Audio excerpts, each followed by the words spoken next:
Ladies and sinners, welcome to another Tuesday evening edition of the Sin City Sports Show presented by IE Sports Radio, your direct feed for all that is sports. I'm your host, Cale Henderson. We're back at it again, folks. Tuesday evening, 7 p.m. Pacific Standard Time, where we talk all things Vegas sports. This is IE Vegas. I'm your host, Cale Henderson.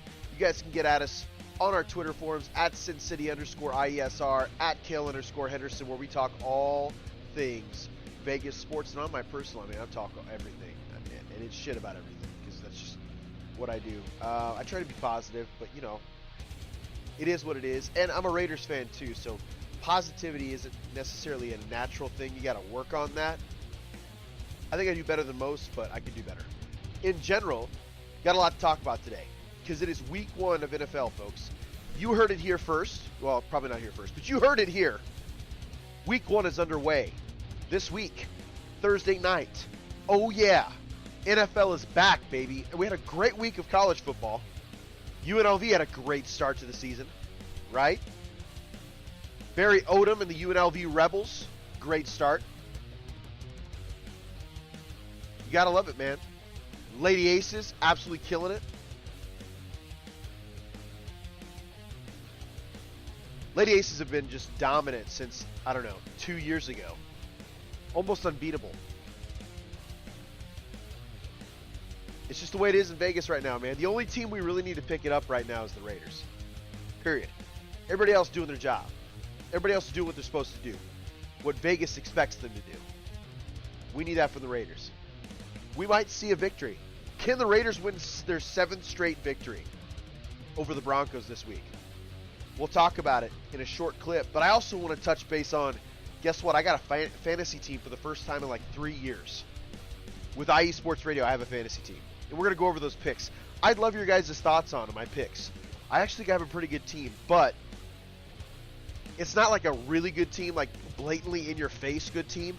I think it's one of those teams where it's like low-key could be like underrated. Like when teams come up against my team, they should be like, I should win, but damn, this could just go bad for me. That's the type of team I have. Like, could be sneaky good. But it was tough because it was like, man, the draft order is weird. I'll say this, Larry, I know you're listening, man. I feel like that draft order is rigged, dog. I feel like the OGs got better picks. I don't know. Maybe it's because I'm just a IE Sports Radio fantasy rookie. But I think I did pretty well. You tell me your thoughts, Larry. You're the one listening in. Raiders, he says. Larry's always listening. He's like one of the best there is. Best there was. Best there ever will be. But I think my fantasy roster is pretty dope. So I would be happy. I would be happy to go over my fantasy roster if you guys would be willing to listen. I'm not necessarily going to tell you when I pick things in the round. And I'm going to tell you this right now. If you are still picking fantasy, I would say if you guys are looking for a kicker, Blake Grupe is not being thought of in the NFL. You want to know why? Because everyone still thinks Will Lutz is the Saints kicker. He's no longer the Saints kicker. He was traded to Denver. Mr. Clutch Will Lutz, he's no longer the Saints kicker. Blake Grupe is. And the Saints felt that comfortable with the trade.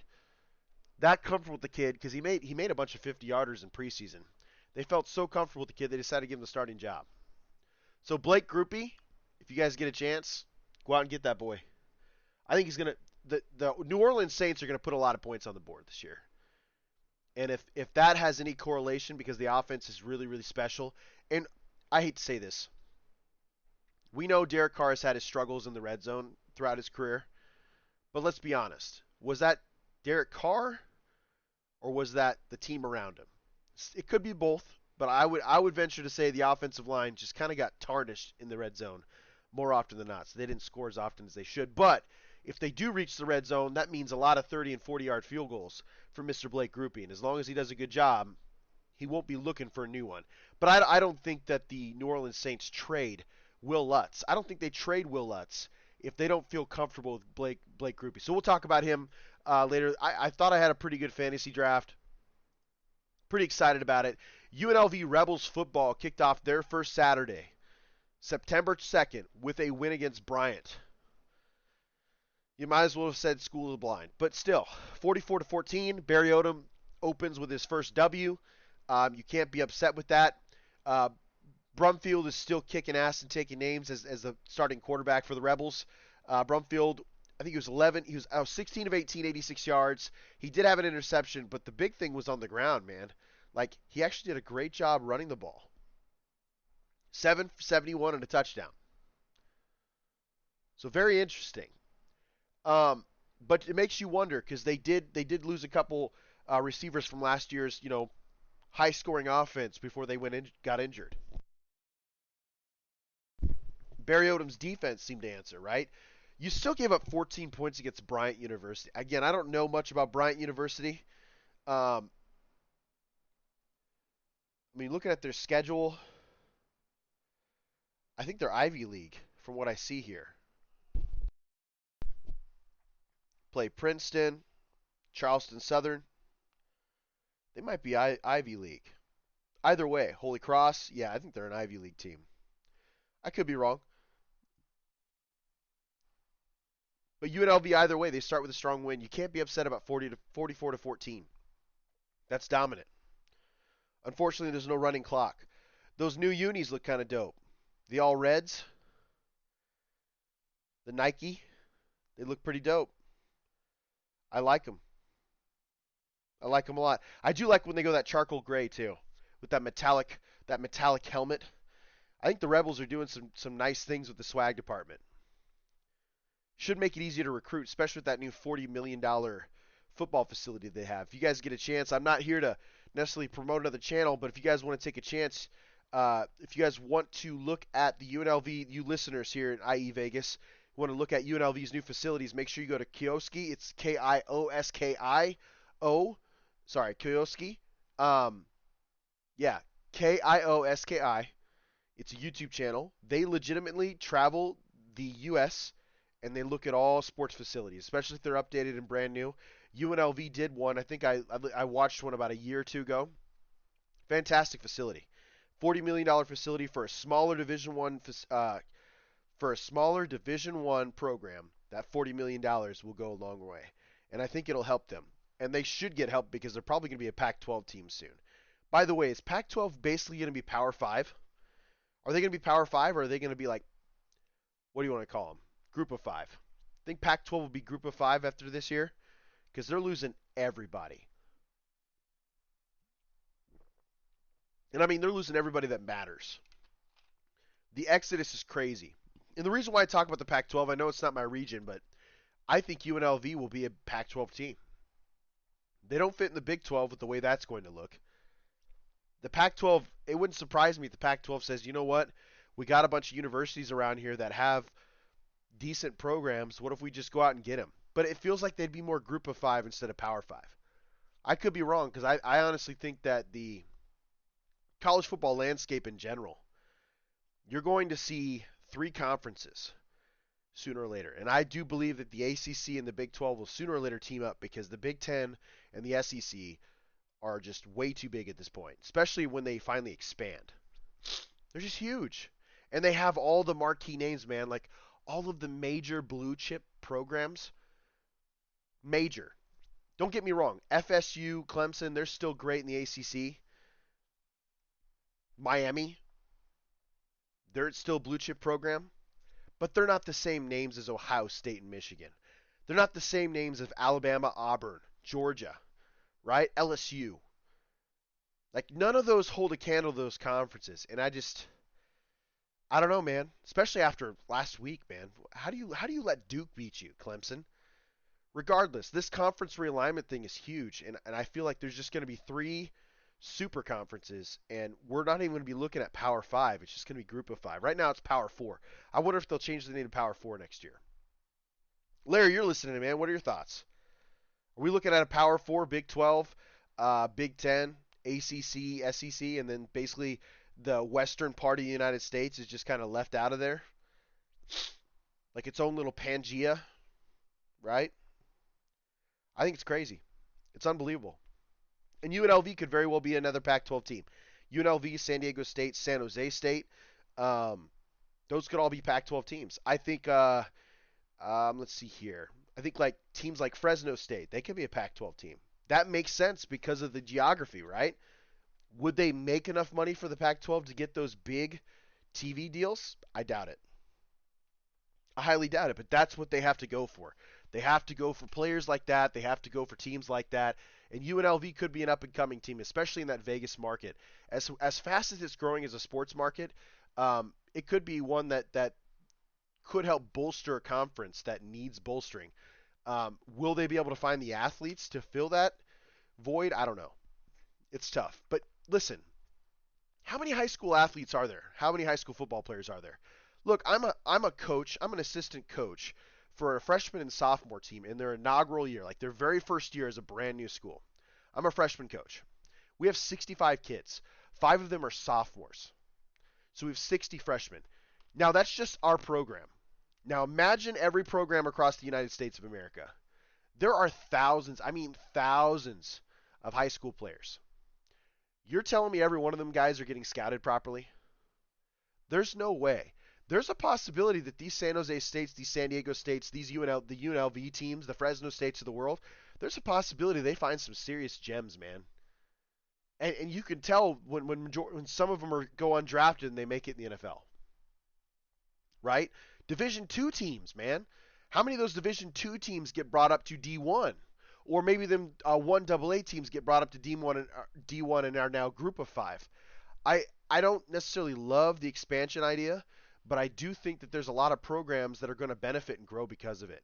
And college sports are just too big to fail at this point. The only way that it fails is that the NCAA just quits. They throw their chips in the middle, they gamble, they just die out. I think a lot of people are hoping for that. I think that'd be a bad idea from a business perspective because then all the conferences are going to have to carry themselves, and I don't know if people really want to deal with that. That's a lot of responsibility, man. A lot of responsibility. But I think UNLV could be a potential Pac-12 team, and I think we'll be talking about that in the coming months. 100% think that. Are they a fit? Yes, geographically they're a fit, and they're not big enough to be in the Big Ten. They're not big enough to be in the Big Ten. So go out and find your gems, man. You know, one of the things I always thought was the coolest thing ever. I listened to that Miami Hurricanes documentary. I think it was a 30 for 30. Um, they were talking. It was part 2, right? When they were talking about the 0-1 Hurricanes, which could arguably be the best team that was ever assembled. They had like 17 first-round picks in 2 years or something like that. It was absolutely disgusting. But regardless, they talked about the way they recruited. They legitimately cut Florida in half. They didn't worry about the northern end of Florida. Any of the elite athletes that wanted to come to Miami from out of state, they would entertain the idea. But their entire idea was just to cut Florida in half and recruit nothing but the southern part because they knew that they'd have some dudes in southern Florida to fill their team. And look what they did. They were content. They were a national champion. They absolutely dominated Nebraska. They were a contender. They should have beat Ohio State, but that was some BS, pass interference stuff that went down, right? I think everybody knows that. They should have repeat, man. I just don't think the NCAA wanted that to happen. I mean, that flag was so late in that national championship game against Ohio State. I'm just saying. You can find gems, man. Maybe UNLV just needs to cut Vegas in half, Nevada in half, and go after, because there's got to be a ton of athletes in Vegas. Cut the Southwest in half, man. Or just recruit that southwest corner of the United States. You cannot tell me you can't find really good athletes in the southern portion of California, in New Mexico. You can't tell me there isn't excellent athletes there. You can't tell me you can't dip into half of Texas and find some guys. They're all over the map. They just got to do a better job of finding these kids. And I swear their programs are going to go. Not everybody can do the Dion way, which is very impressive. We can touch on that a little bit. I only say that, and I want to touch on it a little bit because I know I'm one of the supporters. If you guys looked at my social media, I said Dion was going to absolutely dominate. It's been one game, but here's my thought process with that, because it's not my region, so I'm just going to touch base on it. I just think it's the sporting news in America right now, and it needs to be thought of. Dion's team could finish 500 and they still win. Some of you are probably perplexed by that. Let me explain. I'm a businessman. I'm in sales, right? I've been doing it since I was 18. I'm 32. 14 years of sales experience, right? 14 years of being part of businesses that have to sell their product in order to make money. And I've been a representative of those businesses. I don't run them. I've just been a representative and a leader and someone who trains, to better the money mark in those businesses. And I can tell you this. When I say that they win, even if they, and I don't think they'll finish 500. I think they finish like 7-5. But even if they finish 500, and this is relevant because I think UNLV could do the same thing. There's so many damn kids in the transfer portal now. You can turn your program around like it's nothing. You just have to put in that effort. Like Dabo Sweeney's not putting in the effort. He's getting called out left and right. He doesn't like the transfer portal. He doesn't like NIL. Guess what? Clemson got beat by a basketball school yesterday. Dabo Sweeney needs to say, okay, you know what? If I can't beat him, join him. Right? Shannon Sharp said that perfectly in one of his first days on First Take. He said that Coach K used to hate the transfer portal. Coach K used to hate the one and dones. Right? He disagreed with it. He didn't like it at all. He would go after kids that were long term. Then he started seeing what Kentucky was doing. They started winning championships. They started producing NBA talent and bringing a lot of money into the school. And Coach K's like, damn, maybe I just need to do that. And he adapted, man. He said, if you can't beat him, join him. He swallowed his pride. You have to be willing to evolve. Coach Barry Odom with UNLV has to be willing to evolve. Learn your area. Love your area. Right? I'm doing it just on a small scale here in Lincoln. You think I'm going to our feeder school? Our feeder programs? Absolutely I am. I'm talking to their coaches. I'm a board member of that league. When I'm not coaching high school football, I'm a board member of the league. So what am I doing? I'm taking advantage of that status, and I'm going to different team sites, especially teams that I know feed Standing Bear. The team I coach, I'm an assistant coach for. I want those kids coming there. It's recruiting, man. It's legal. It's developing relationships. All coaches should do a better job of that in general. And I think Barry Odom, it would behoove him to take that southern tip of California, Nevada, New Mexico, Arizona, half of Texas. Just funnel all of your players in that area and build a squad, man. Because if you send all of your coaches to just recruit that area, you can cover so much more ground and you can find those gems that you're looking for. And you don't even have to find the gems. You can start with the 4-star kids because there's plenty of 4-star kids in that area.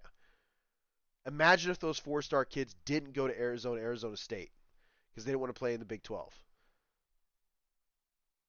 Keep them at UNLV. Sell Vegas, man. It's a lot of fun. Young kids would have a ton of fun going to Vegas. Young kids with big personalities that just need a little bit of direction would love Vegas. Sell it. UNLV's in a different spot, man. I think that they could be a really good Pac-12 team that could grow. And that was a long section for UNLV, but they deserve the love because we haven't talked about them in a while. They just had a 44-14 victory, and you got to be excited about that. When we get back, we're going to touch base on the Lady Aces. I don't have to harp too hard on the Lady Aces because we all know that they've just been absolutely dominant. It's like a broken record every single week, man. I keep talking about how great the Lady Aces have played, how great they've been, and it's no joke, man. I think the Lady Aces are just bar none the best team in the WNBA. At this point, they're the defending champs, but I just don't know of anybody that's just going to write them off. I don't know of anybody that's going to beat them right now. They've been number one in the power rankings for almost a year and a half. 32-6, first in the West. They've been resting some players because they know that they already have a playoff spot won, and they're going to be first in the West because I don't even think the second best in the West is within 5-6 games. Like, it's just been a cakewalk this last part. I just hope they don't get complacent, but they seem like badass girls, and that they seem like they're not going to play around with that aspect. So I fully expect the Lady Aces to continue to kick ass, take names, and they still have 3 players over 19 points a game at 32-6. 32-6. It's incredible, man. To me, it's incredible. And when you look at their schedule, let's take a look here. Let's see. We are nearing. So September 2nd was 103-77 victory. Great. Yeah. We're about to enter the postseason race, man. That postseason is going to be crazy. Right around the corner. And why not?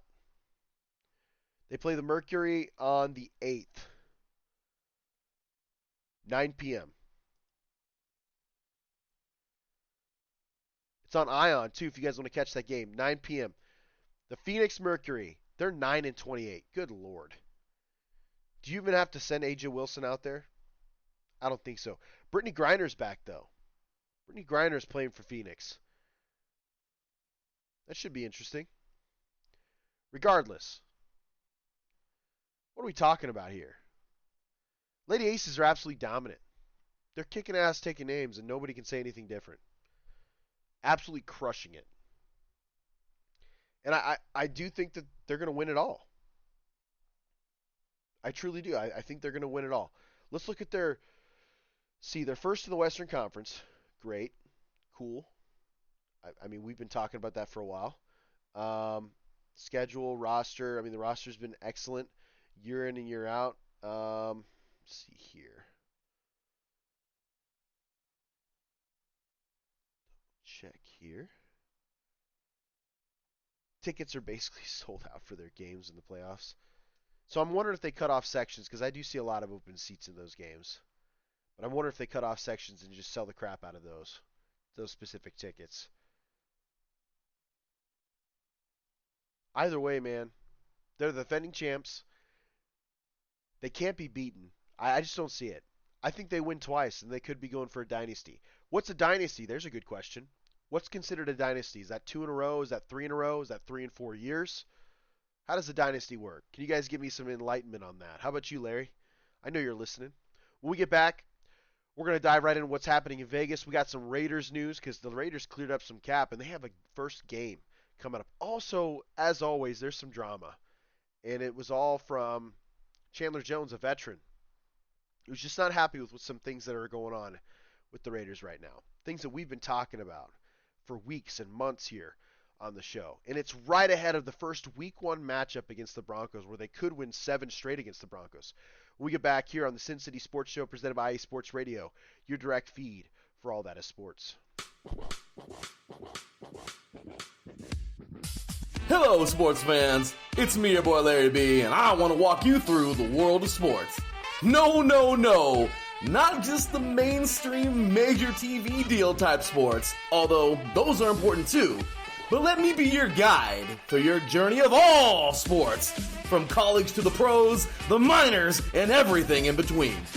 Each week, we are talking sports galore with true diehards just like you from a hardcore fan's perspective that's sure to quench your thirst around leagues you may know all too well and some you may even discover here. That's right, sports fans. If you love sports of all kinds, enjoy hearing amazing sports stories, and respect all sports because you know how difficult any of them can be to play or compete in, then this is your show. Join me, your boy Larry B, on the defining moment each week here on IE Sports Radio, your direct feed for all that is sports, and let the sports come to you.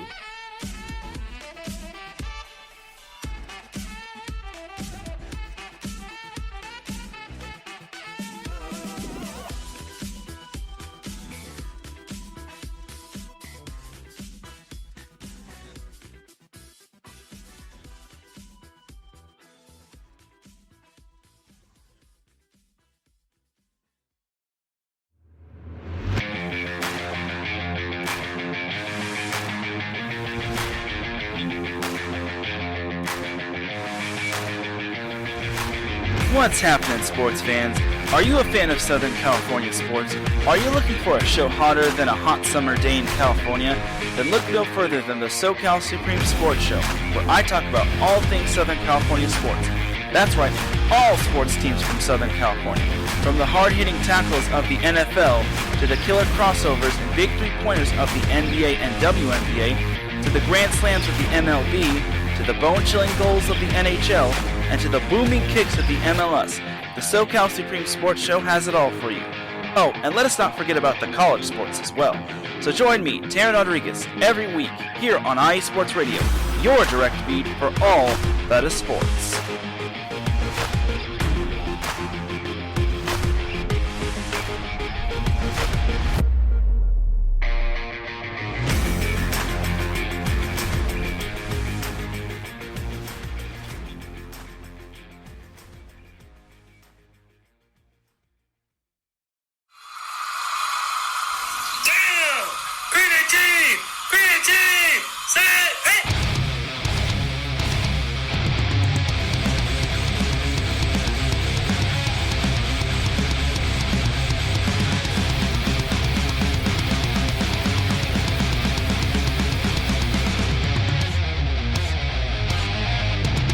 What's going on, football fans? This is me, your boy Larry B, inviting you to join myself, Colin Reynolds, Mike Pat, and John Felipe for one of the most electrifying football shows you have ever heard.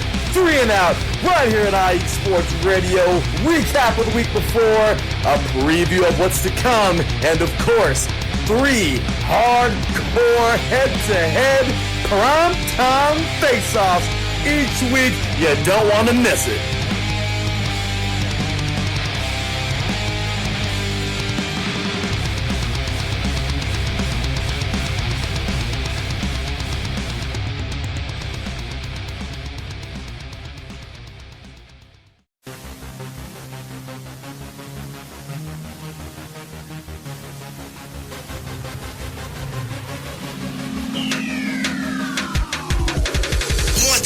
Everybody, this is Taryn Rodriguez.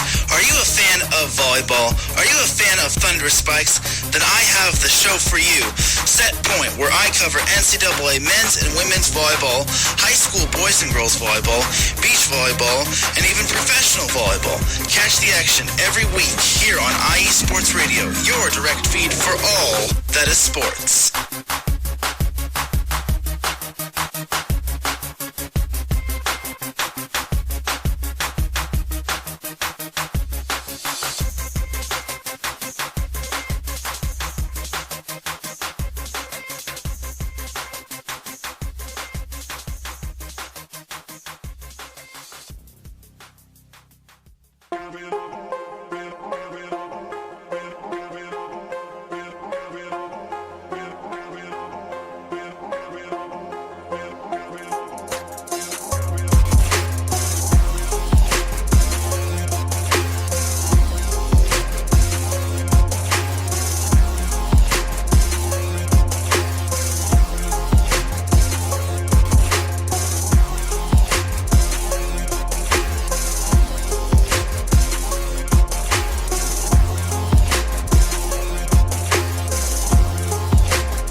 Welcome back to the Sin City Sports Show, presented by IE Sports Radio. I'm your host, Cale Henderson, where we get after all things Vegas sports.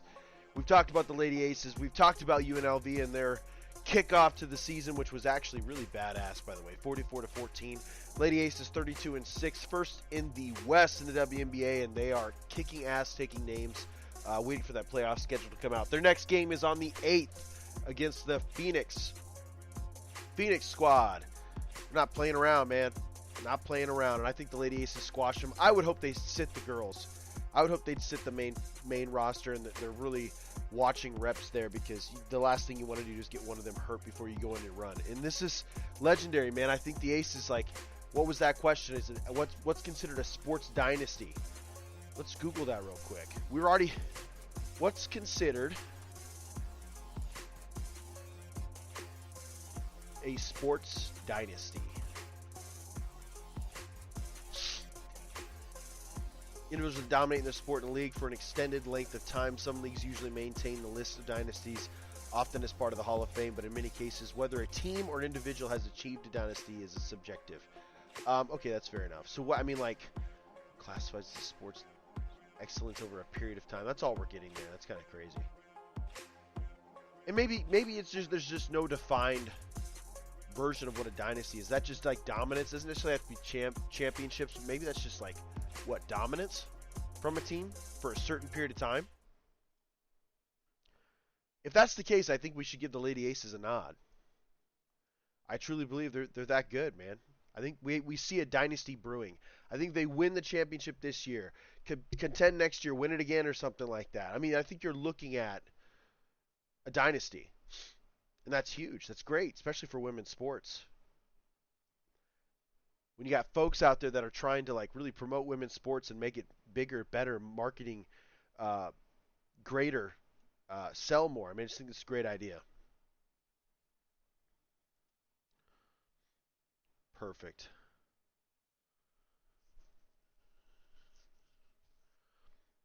So I mean that's what we're looking at, the Lady Aces. I also see, what we could talk about what happens in Vegas. It won't be in Vegas. It'll actually be in Sydney, Australia, but I think it's worth noting the UFC. Israel Adesanya will be fighting Strickland for the middleweight championship September 9th. So this upcoming Saturday, September 9th in Australia. The middleweight championship, for you folks who don't know, it's the 185-pound division. It is probably one of the more athletic divisions in all of fighting. You got guys that are lanky, you got guys that are strong, and it's just kind of just about the body type and their training, but the middleweight's really exciting. I know that's not a Vegas thing, but it is UFC, and it's very, being that UFC is headquarters is in Vegas, and Dana White really loves that. It's great. Dana White Contender Series is coming up September 12th. He's still continuing that. It's Season 7, Week 6. At the T-Mobile Arena, you'll see Grasso versus Shevchenko 2. So the second coming of that fight. We have Fiziev and Gamrot. That'll be September 23rd at the UFC Apex Arena in Las Vegas. UFC has their own arena, by the way, for folks that don't know. Let's take a look at what's the next big fight that we're going to see here. And I would honestly love to know when the Jon Jones fight's going to happen. Is that happening this year? Because we're supposed to see a Stipe Jon Jones fight here soon, right? And I would imagine that'd be in Vegas because, I would imagine that would be in Vegas because Jon Jones is a Vegas native. He'd want that to be in Vegas. McGregor versus Chandler, UFC Apex. That'll be huge. August, let's see here. That's the semifinal. That showed August 8th. Why are we going back on dates here? I guess all they do is show these upcoming scheduled events. Allen versus Craig, Fight Night, 1 p.m. That'll be ESPN Plus, November 18th. Jones Moyachich, November 11th. ESPN Plus, ESPN News, pay-per-view. Madison Square Garden, New York. Damn it. I cannot believe that is not going to be a Vegas fight. Knowing Jon Jones' history, I mean, he's fought in Vegas quite a few times.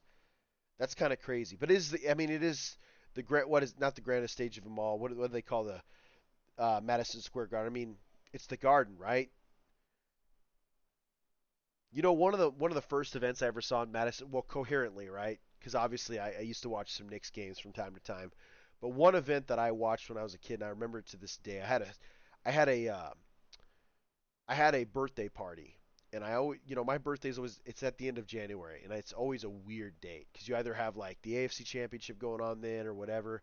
So it's cool. I used to do football parties, but one year I noticed that WrestleMania was early February, and I asked my parents, like, could we get WrestleMania? And they said yes. So I had some people over. We watched it. It was badass. It was on a Sunday evening, unfortunately, so nobody could stay the night. But we had a birthday party. It was fun. I got to watch the first triple threat match in Madison Square Garden, WrestleMania 20. Triple H, Chris Benoit, and I know they don't talk about his name, but he was one of the pure best technical wrestlers ever. It's a tragedy what happened with him and his family. Should have never happened. It's selfish. It's ridiculous. But before that happened, he was considered one of the best technical wrestlers we'd ever seen, performers we'd ever seen in a WWE ring. And then Shawn Michaels. What an incredible trio. What an incredible triple threat match. And it was Chris Benoit's opportunity to win a championship in the WWE, a singles championship, one of the top singles championships in the WWE. And I got to witness that, man. Crippler crossface. And you thought Triple H was going to roll out of it. Nope. Benoit rolled with it, kept with his crippler crossface, made him tap. You see the confetti. It was huge. Eddie Guerrero was in the ring there to hug him and congratulate him. It was one of the coolest things I'd ever seen in Madison Square Garden. I thought I'd say that because the Jones Moyachich thing made me think of that. I thought that was a great moment. That's one of the reasons why I'll always remember Madison Square Garden. I thought it was great. But Jones Moyachich is going to be an unbelievable fight. That might be one I buy. I'm not going to lie to you. I don't buy a lot of pay-per-views.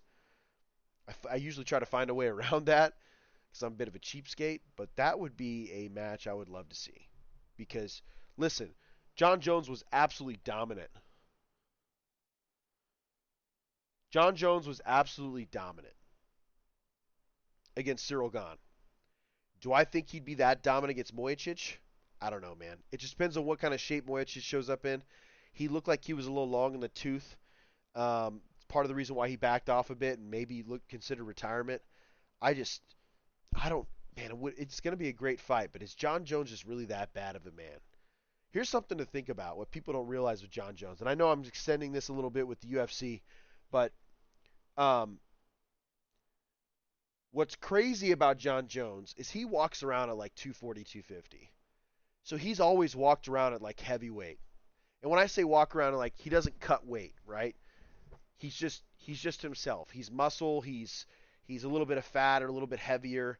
All he has to worry about is conditioning. He can eat whatever the hell he wants. Because if he walks around like that and he continues to train as hard as he can, and his cardio continues to get better and he gets stronger and he power lifts, he doesn't have to worry about it. That's why I think the heavyweight move was huge, because the dude's already 6'4", 6'5". He's one of the taller heavyweights. He's long. He's ridiculously strong. He's a college championship wrestler. He's an elite grappler. He's an elite grappler. He's a black belt in jiu-jitsu. I mean, he's just unbelievable grappler. And the guy's strikes are so unorthodox, and he's so fast and explosive that you wondered if that heavyweight transition was going to mean something, and it did. It absolutely did. I mean, he kicked the crap out of Ciryl Gane. Ciryl Gane didn't have a chance. He just made Ciryl Gane look like a fool. And it was unbelievable. Like, that match was unbelievable. I thought that match was, I mean, it was quicker than what you wanted. And I think my favorite part was how shocked Ciryl Gane was when he got choked out as fast as he did, or the neck crank.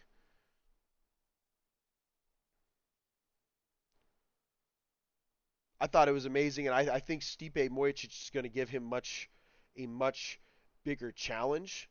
But I mean, I'd still say if John Jones wins this fight, and I think he will, but if John Jones wins this fight, like, he's the greatest of all time, right?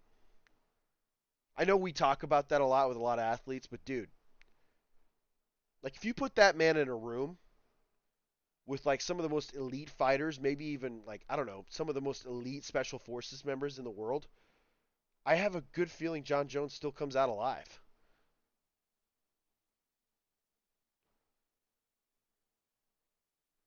I mean, he was that dominant.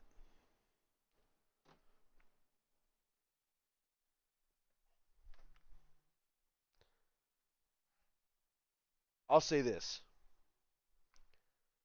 I'm excited for the fight. I think it'd be great. I wish it was in Vegas, but I like the fact that it's in Madison Square Garden. I appreciate being able to tell you guys,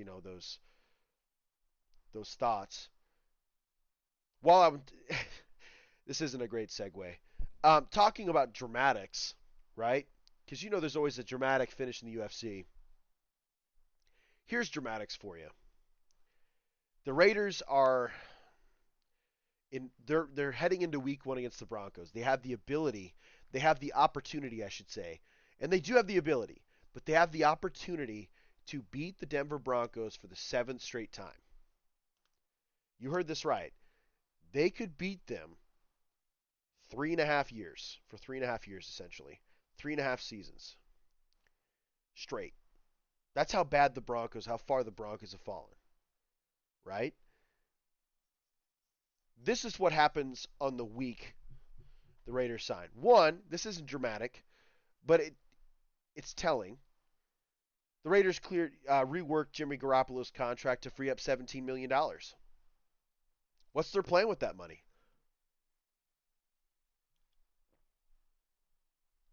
We know it ain't going to Josh Jacobs. He just signed that 1-year, $12 million deal. So where's that money going? Are they going to bring somebody in big? Are they going to swing for the fences, maybe trade for somebody? I would assume it'd be on defense, because they need help on defense pretty badly.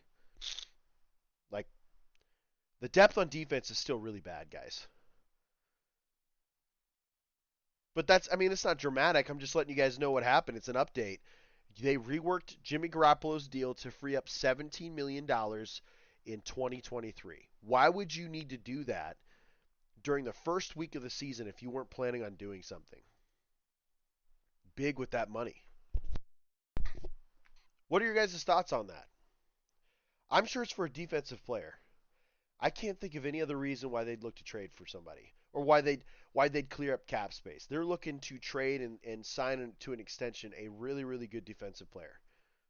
I truly believe that. It's either going to be a corner, because I know that this regime is big on finding corners and paying them well to be that lockdown guy while you bring somebody up or develop them. Could it be a dominant defensive lineman? It's possible. $17 million. I mean, if it's a defensive lineman that's looking for it, I don't know. They freed up $17 million. I think they're around 20-some million that's remaining for 2023. It's possible. No. I mean, we can think about that, but here's the dramatic part. You have a 33-year-old vet who has worked with this staff in Dave Ziegler and Josh McDaniels for years. Tuesday morning, basically tweet some disdain. Apparently he's having some issues with the Raiders staff. And we've been hearing this rumblings, by the way. How many times have I told you guys Davante Adams is not happy?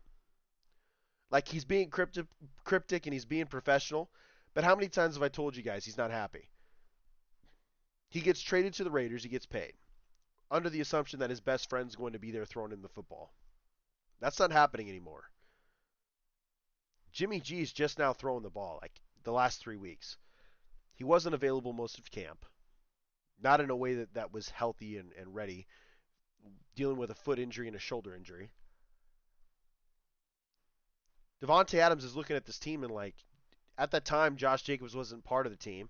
He's sitting there thinking, like, are we really trying to win?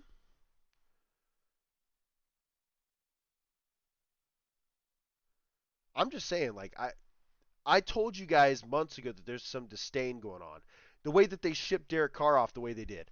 Listen, did he play well? No, not well enough. Not by any means. Should he have been treated like that? Absolutely not. No. So I'll say it like this. Chandler Jones, who's a veteran, who's worked with this group for years, even years in New England, decided to go on Twitter and say, F it. I don't want to play for the Raiders if that's my HC or GM. I want Patrick Graham, Ivy League, and then he says the N-word. This was on Twitter, dude. Sorry. Jones posted on his since-deleted Instagram story, and this was reported by Paul Gutierrez, right? Referencing head coach Josh McDaniels and manager Dave Ziegler and Graham, the Raiders defensive coordinator. It's a shame that I am a top NFL athlete with 112 sacks in the NFL, and I have to go to a local gym to work out during the season for no apparent reason. This is wild to me. Josh, and you know it, you need to do what's right. Jones also wrote, apparently, part of the text string aimed at McDaniels, which is crazy because just a couple months ago he said, I can't wait to play this year, feeling great in practice, which was just about a month ago. The Raiders have yet to reply for comment, so you guys know how this regime works. They're probably doing they're probably, trying to figure out, hey, how do we make this right? Are we trading him? What are we going to do? Because it looks bad. They got to send a message. And when you have a top, probably a legendary player, like, dude, 112 sacks, you don't shake your finger at that. He's a two-time Super Bowl champ. You don't shake your finger at that. He's legit. He says, F it, I don't want to play for the Raiders if that's my HC or GM. I want Patrick Graham, Ivy League, and then says the N-word, which we don't condone here.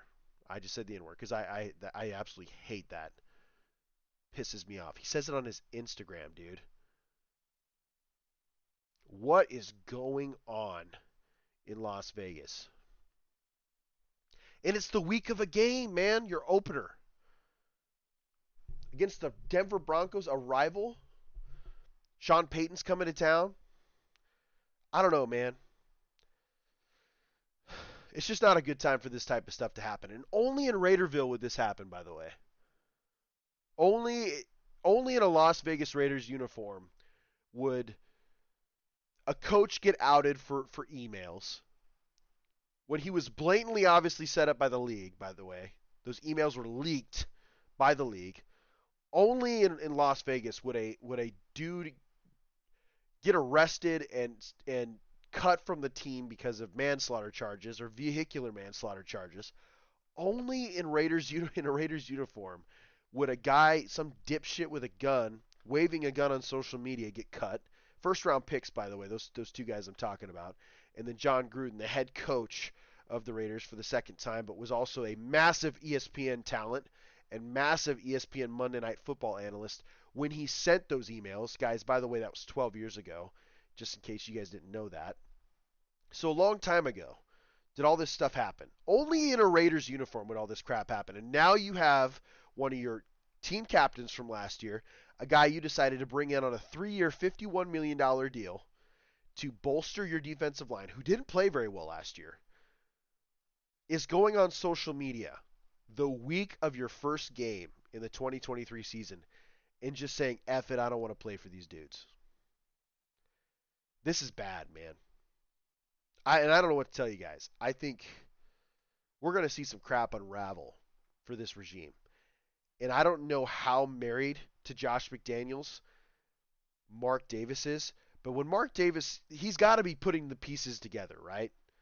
Like, is he not figuring out that this is kind of a weird culture, that it just doesn't fit in Nevada, it just doesn't fit for the Raiders?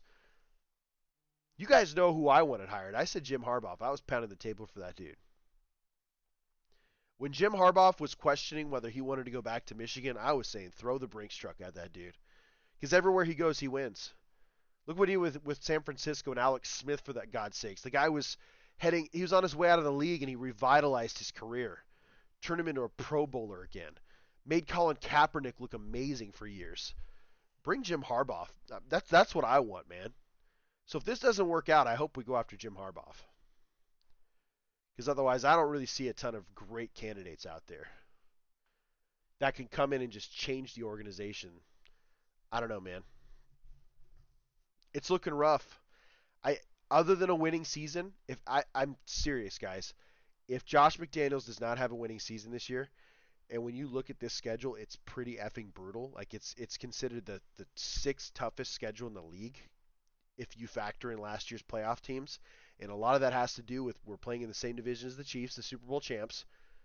We continue to have one of the toughest schedules year in and year out. And we have a coaching staff in a front office that is pissing off some of your top players, highest paid players. So much so that they feel like they need to go on social media to say what they have to say. The same year, this coaching staff and regime had a survey done by the NFLPA saying that they were like one of the worst staffs to deal with in the league. All of this stuff is just not adding up, man. It's looking horrible. And I just don't know what to say other than I don't know if Josh McDaniels is going to have a job after the season. I feel like Dave Ziegler's basically going to have to say, all right, it's either Josh or me, and choose to stay because it's a job. And it's hard to be a GM. And it's really hard to get a second GM job if you really F up the first one. I don't know, dude. Like, short of a winning season, I don't see Josh McDaniels back. Like, Josh McDaniels would have to go 9-8 or 10-7 to keep his job. And I don't know if it's happening because is Jimmy G really going to stay healthy for the whole season? Positive news, I think Aiden O'Connell's a dude. And if they can develop that guy, he's got a lot of potential. And he fits this offense. That's also the other crappy part. I would love to see Josh succeed. I would love egg on my face. I would love to see our team go 12-5 this year. And just egg on my face so I can tell everybody on this show I suck and I don't know what I'm talking about. But I love the Raiders. I don't know if that's going to happen. I want to see Aiden O'Connell in year 2 of Josh McDaniels' system. I just don't know if it's going to happen.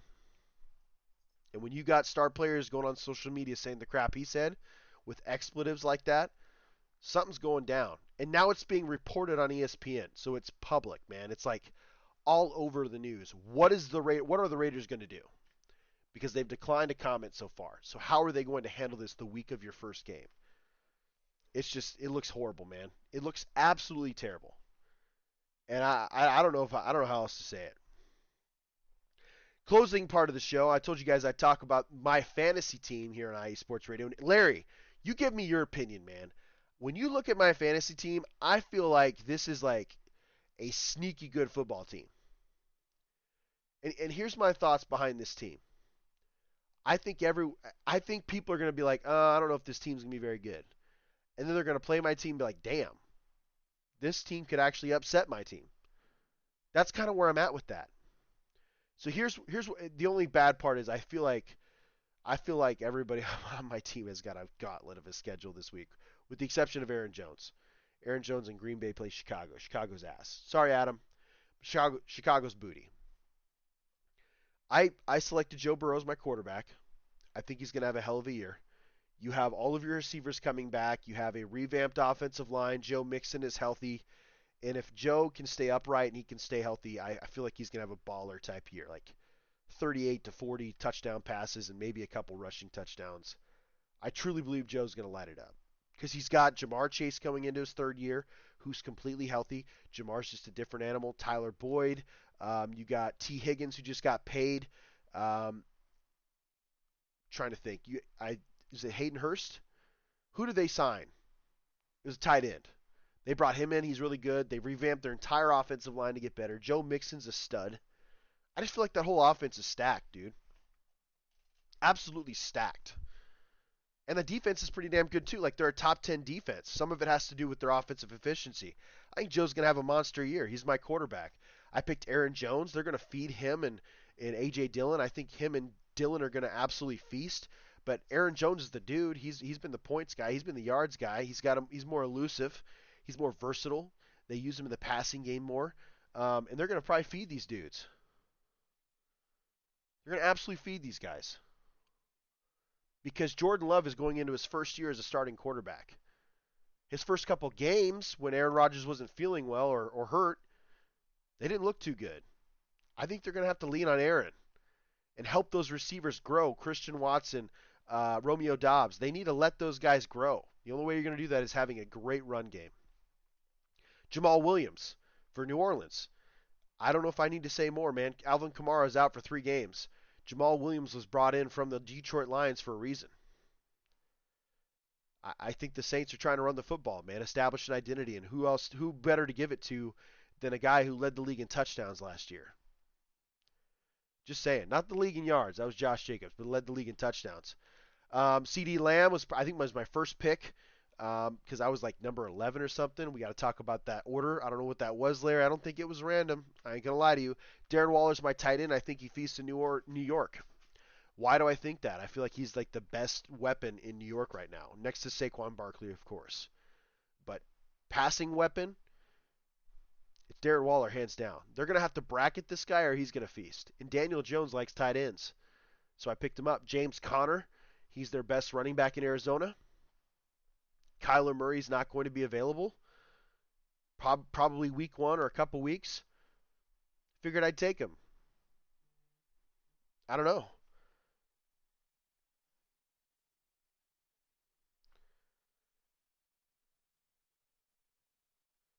And I'll say this. I think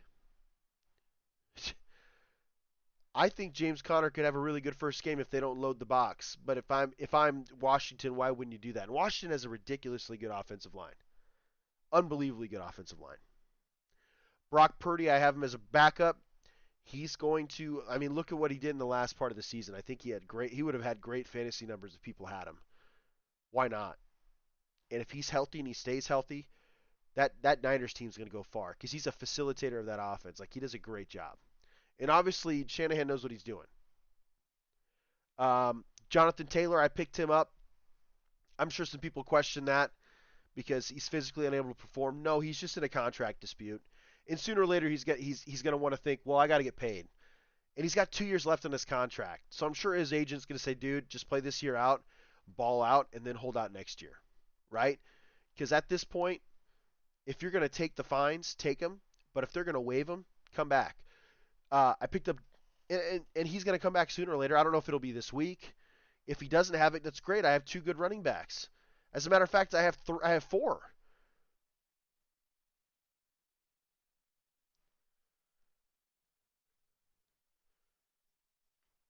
But it is what it is.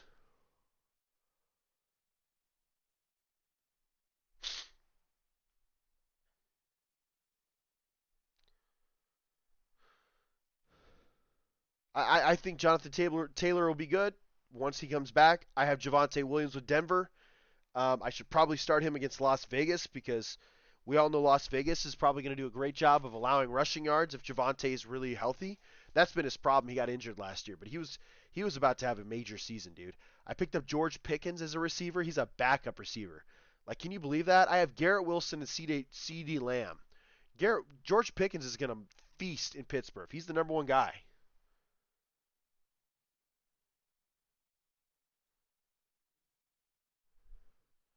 Michael Thomas, I picked him up because if he's healthy, he could have a monster year. I mean, there's a lot of good things about this roster. Gerald Everett, the Chargers backup. You got Mike Williams, Keenan Allen.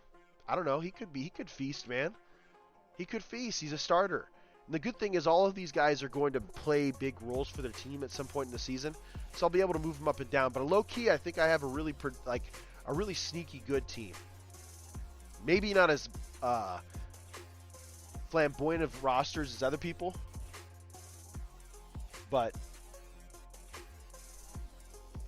I think some people will look at my roster and be like, damn, it might be a tough ask. And I got a lot of depth too. That's the big thing. Also, picked up New England Patriots, always a top 10 defense, so that shouldn't be bad. And then Blake Grupe, I'm telling you guys, New Orleans is going to score a lot of points. This guy is going to be an under-the-radar pickup. I don't think people are going to pick him up until like week 2 or week 3 until they start seeing this guy nailing 30 and 40-yard kicks religiously, because that's what Derek Carr does a great job of. He does a great job of putting his field goal kickers on the field. That's not a bad thing. He scores a lot of touchdowns. He's a good quarterback, and he'll probably have 30-plus touchdowns this year, but I can promise you on drives that they don't make it, they'll be in position to kick field goals. Look at what Daniel Carlson did. As long as you have a competent offense like Derek Carr runs, Blake's probably going to have a lot of chances this year. So I picked him up. And if he doesn't, guess what? They'll just cut him, and I'll find another kicker. But I think he could be sneaky good, and there's got to be a reason why the Saints were willing to trade Will Lutz, as clutch as he was over the years, to the Denver Broncos to just bring Blake Grupe to the active roster. There's got to be something there. This is the Sin City Sports Show presented by IE Sports Radio, your direct feed for all that is sports. I'm your host, Cale Henderson. You guys can get at me every Tuesday evening, 7 p.m. Pacific Standard Time, where we talk all things Vegas sports. So happy to be back, guys. Had a half episode last week because of football schedule. We got done with our game tonight pretty early. Fun show. I will clean it up next week. But as always, folks, enjoy yourselves. Enjoy football. The NFL season's around the corner. Second week of college football. Enjoy it. And as always, love, peace, and hair grease.